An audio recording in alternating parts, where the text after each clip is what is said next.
여러분 안녕하세요. 기술과정 3 최지수 선생님입니다. 지난주에 시험이 있었는데 여러분들 시험들 잘 봤나요? 오늘은 여러분들이 시험 보고 난 다음 다 하교한 빈 강의실에서 영상을 찍고 있습니다. 여러분들이 시험 준비를 열심히 했을 텐데 부디 좋은 결과 있기를 바랄게요. 자, 시험은 끝났지만 우리의 학습은 계속되죠. 기술과정 3은 이제 새로운 단원에 들어가게 됩니다. 4중 단원인데요. 성폭력과 가정폭력 예방이라는 단원이에요. 그 중에서 오늘은 1. 성폭력에 대해서 알아보도록 하겠습니다. 여러분들 책은요, 84에서 85페이지가 되겠네요. 그래서 85페이지를 먼저 참고하면 되겠습니다. 자, 성의 의미에 대해서 살펴보고 갈게요. 이 성이란 것에 대해서 여러분들이 1학년 때 배웠어요. 1학년 때 청소년의 성의 이해라는 단원에서 배웠는데, 자, 성이 뭘까요? 라고 질문을 하면 보통 행동을 이야기하는 경우가 많아요. 하지만 성이라는 것은 생물학적인 성, 사회적인 성, 총체적인 개념의 성의 의미가 모두가 다 포함되어 있습니다. 자, 생물학적인 성이라는 건 뭐겠어요? 신체 구조에 따라서 남성과 여성으로 구별되는 것을 말하죠. 이것은 선천적으로 우리가 태어나기 전에 결정됩니다. 사회적이란 성은 무엇일까요? 개인이 속한 사회의 문화에 따라서 후천적으로 형성되는 것을 말하는데요. 우리나라는 예전에는 가부장적인 그런 중심 사회, 남아 선호 사상 이런 것들 때문에 남자에 대해서 이런 이미지, 여자에 대한 이미지 이런 것들이 좀 강했죠. 그래서 남자다움과 여자다움 이런 것들에 대한 성을 의미하는데 요즘 현대 사회에서는 남녀 평등 사상이 대두되면서 많이 바뀌어가고 있죠. 이런 것들이 이제 사회의 규범이나 가치관에 의해서 이제 학습이 되는 거죠. 이런 것들이 바로 사회적인 성을 이야기하고요. 다음으로는 총체적인 개념의 성인데 넓은 개념의 성의 의미예요. 생물학적인 성, 사회적인 성뿐만 아니라 성에 대해서 이제 관심을 갖는 것들, 그 다음에 성에 대한 욕구, 성적 행위 이런 것들을 모두 다 포함해서 총체적인 개념의 성의 의미가 있습니다. 다음 내용을 볼게요. 성적 의사결정의 중요성. 자, 성이라는 것은 인간의 기본적인 욕구이면서 친밀함을 표현할 수 있는 수단이에요. 이 성에 대한 행동을 할 때에는 여러분들이 책임질 수 있는 건강한 성행동을 해야 합니다. 그리고 나와 상대방의 성적 의사결정을 존중하는 태도가 필요합니다. 자, 주체적인 성 의사결정을 한다. 자, 주체적이라는 것은 타인의 강요가 아닌 내 스스로의 결정을 가지고 성 의사결정을 한다라는 거겠죠. 이런 주체적인 성 의사결정을 하려면 성숙한 성 가치관을 길러야만 되겠죠. 좀 더 자세히 살펴볼게요. 주체적인 성적 의사결정이란 무엇이냐? 자, 다른 사람의 요구나 강요 없이 자신의 의지와 판단에 따라서 성적인 행동을 결정하고 선택하는 것을 말합니다. 자, 이 성이라는 것은 내가 가지고 있는 거잖아요. 이것을 결정할 때에는 자신의 판단과 의지가 중요하다라는 뜻입니다. 그래서 항상 그런 행동을 할 때 내가 진짜로 원하는 것인지 생각을 해보고 내가 만약 원하지 않은 행동이라면은 분명하게 거절할 수 있어야 합니다.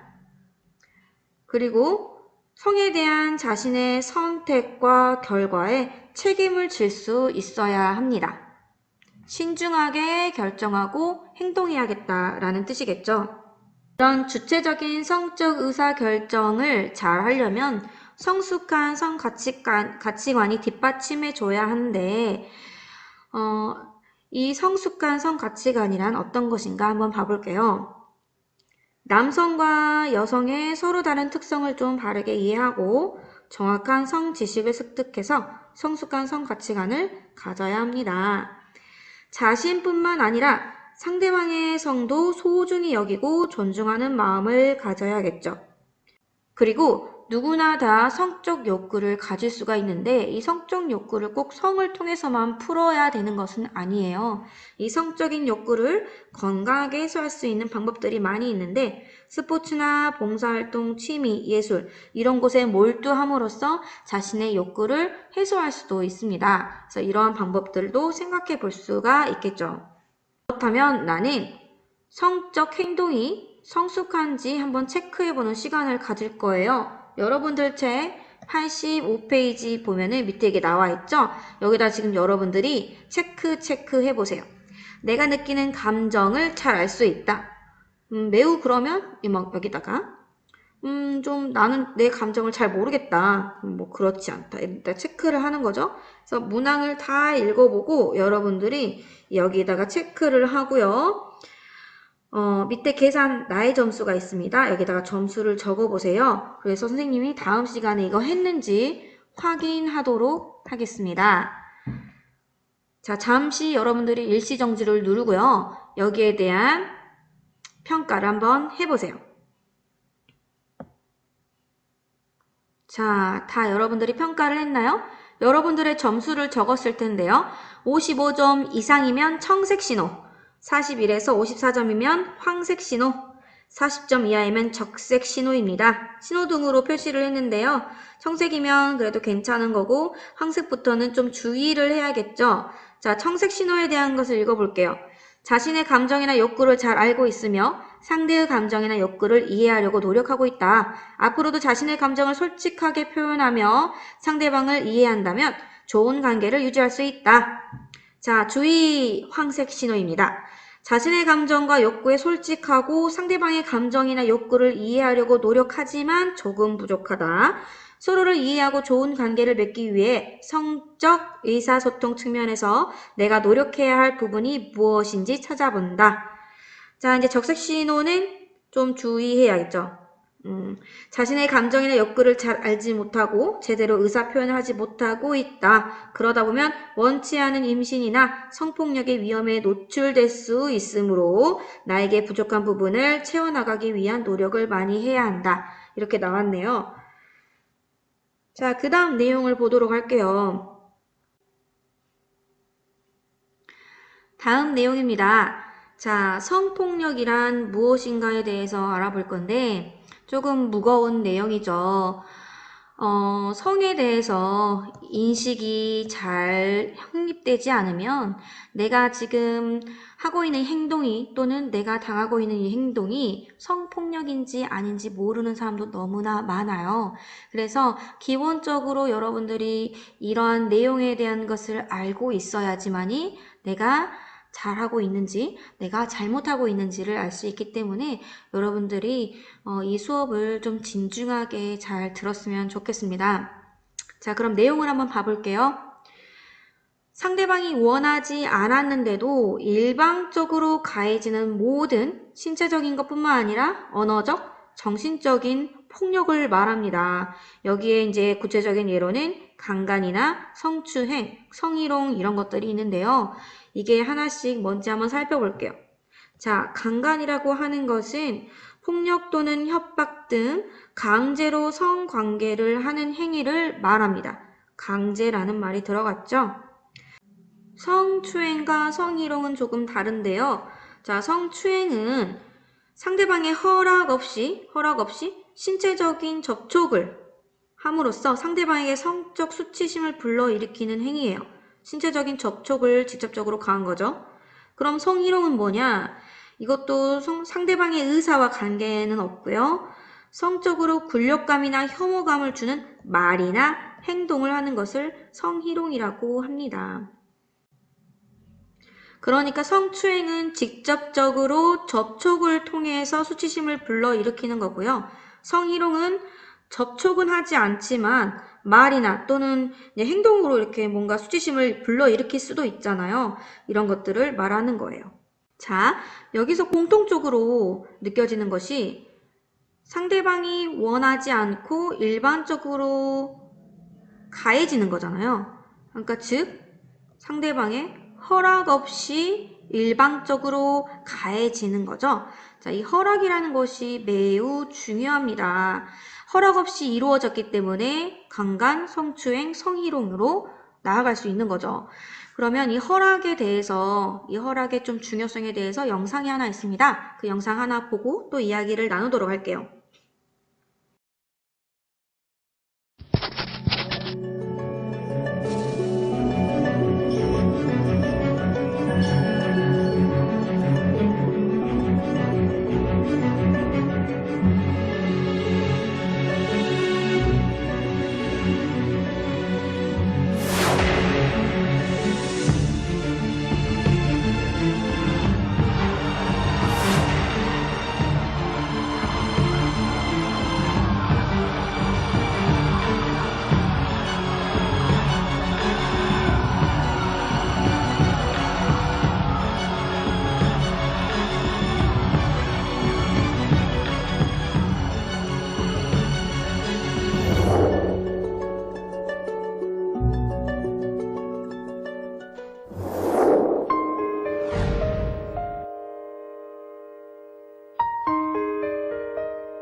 자, 영상 잘 보았나요? 이 영상은요, 성폭력 국민의식 개선 동영상으로 만들어진 영상이에요.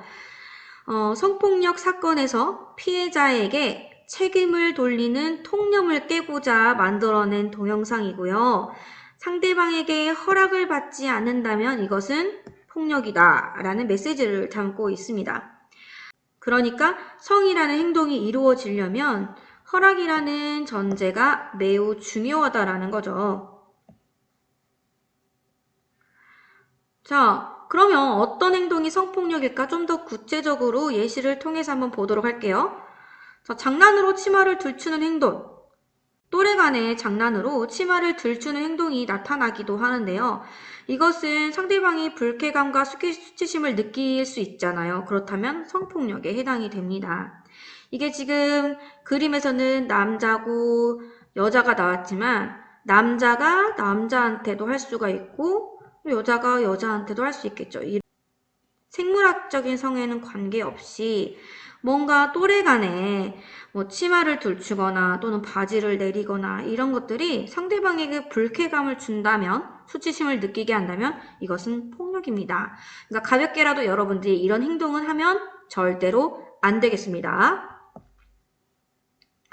그 다음 신체를 만지는 행동. 신체, 그러니까 성기라든지 아니면 엉덩이, 그쪽 부분, 이런 부분을 만지는 행동은 상대방에게 불쾌감과 수치심을 줄 수 있어요. 이것도 바로 성폭력입니다. 절대로 친구들의 신체, 중요한 부분, 민감한 부분을 함부로 만지지 않도록 합니다.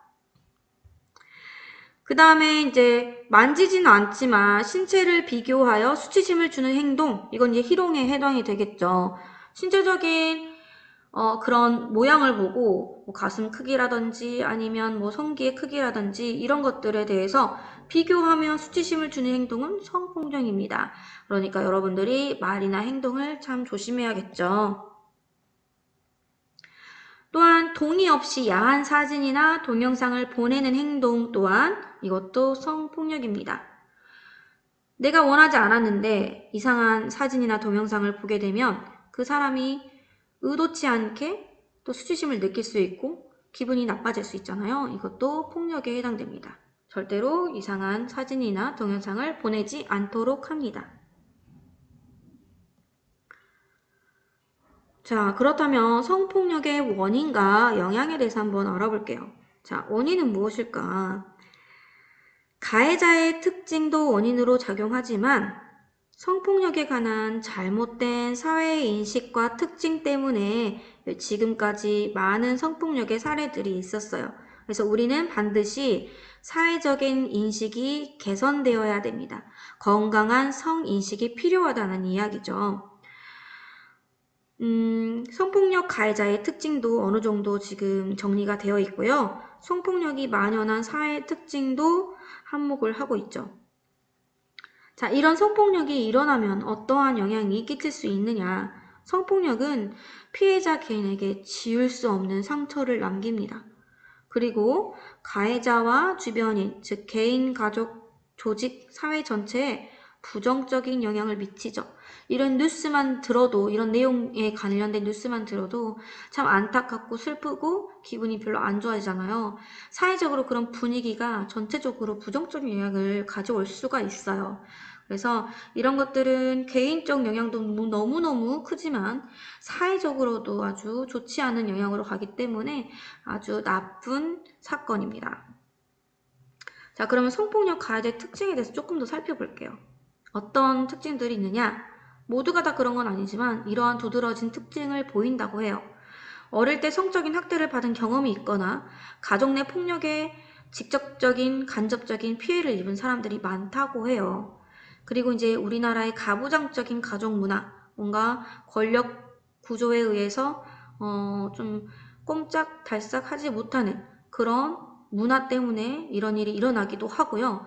잘못된 여성관, 그리고 낮은 자존감, 낮은 도덕성 이런 것들 때문에 성폭력이 일어나기도 한다고 합니다. 자, 그리고 또한 성폭력이 만연한 사회의 특징, 어떤 특징이냐? 폭력에 관해서 잘못된 진실이 이제 퍼지는 거죠. 그리고 성을 상품화하거나 부추기는 대중매체 이런 것들이 없어져야겠죠. 가부장적인 문화와 노골적인 여성 차별 문화 이런 것들 때문에 성폭력이 일어나기도 하는데 이런 것들은 하루빨리 인식이 개편되어야 될 거라고 생각이 듭니다. 성폭력은요, 아까도 이야기했지만 개인적으로 아주 큰 상처입니다. 지금 이 그림을 보면 법무부에서 표현한 공익광고인데요. 가릴 수는 있지만 지울 수는 없죠. 정말 평생 안고 가는 상처라고 해요. 이러한 후유증으로 두통이나 악몽, 불면증, 지나친 식욕과다나 식욕감퇴 등 신체적인 문제가 나타나기도 하고요. 불안, 공포, 분노, 죄의식, 우울, 무기력감 등 정서적인 문제도 나타나기도 하며 그리고 이성관계를 회피하거나 친구나 가족을 멀리하는 등 대인관계에도 문제가 심각하다고 합니다. 이런 성폭력은 사회적으로도 영향을 많이 미치게 되는데 이런 성차별적인 문화가 만연되고 조직이나 기업에 이런 일이 생기게 되면 생산성도 약화가 되기도 하고 시간과 비용 등의 낭비로 사회 발전이 저해되기도 하죠. 자, 그리고 우리 사회에 예전에 미투 그리고 위드유라는 그런 운동이 일어나기도 했어요. 이런 것들에 대해서는 우리가 다음 시간에 좀 더 알아보는 시간을 갖도록 하겠습니다. 오늘은 여기까지 하겠습니다. 모두 수고하셨어요.